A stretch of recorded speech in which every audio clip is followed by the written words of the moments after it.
सादिकाबाद जी अदालत कत्ल केस में पीपल्स पार्टी अखबार शहरियार शहरी संदस पुट जी जमानत मंजूर करे वरिती आहे।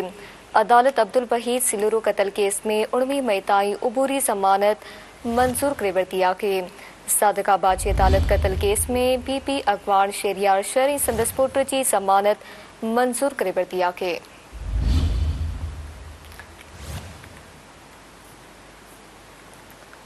अदालत अब्दुल वहीद सिलूरो कत्ल केस में 19 मई ताईं बुरी जमानत मंजूर करे वरिती आहे।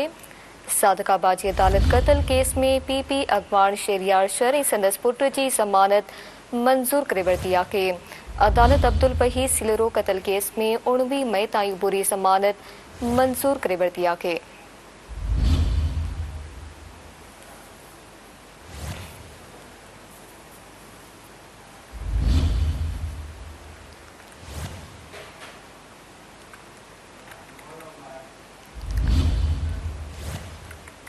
सादिकाबाद जी अदालत कत्ल केस में पीपी अखबार शहरियार शहरी संदस पुट जी जमानत मंजूर करे वरिती आहे। तफ़सील मालूम कंदासीं। सिंध टीवी न्यूज़ रिपोर्टर मोरुड़ो महरकाम जी मोरुड़ो आगाह कजो।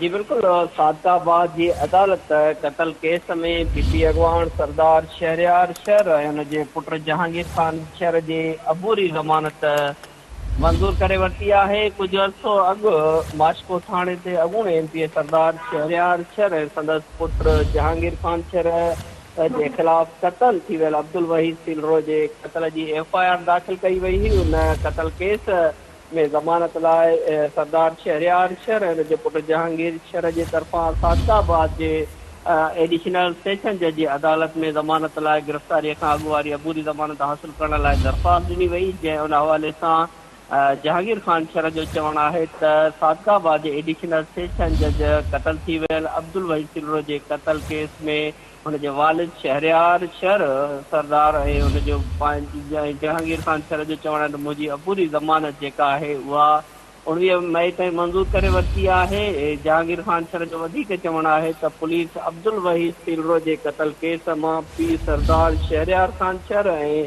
मुंहिंजो नालो जेको आहे उहो ख़ारिज बि कयो वियो आहे, पर अदालत सादिकाबाद जी अदालत ॿिन्हिनि पीउ पुटनि जी गिरफ़्तारीअ खां अॻु वारी जेका अबूरी ज़मानत आहे क़तल केस मां उहा मंज़ूर करे वरिती आहे। जी महिरबानी जी मोरुड़ो आगाह करण लाइ।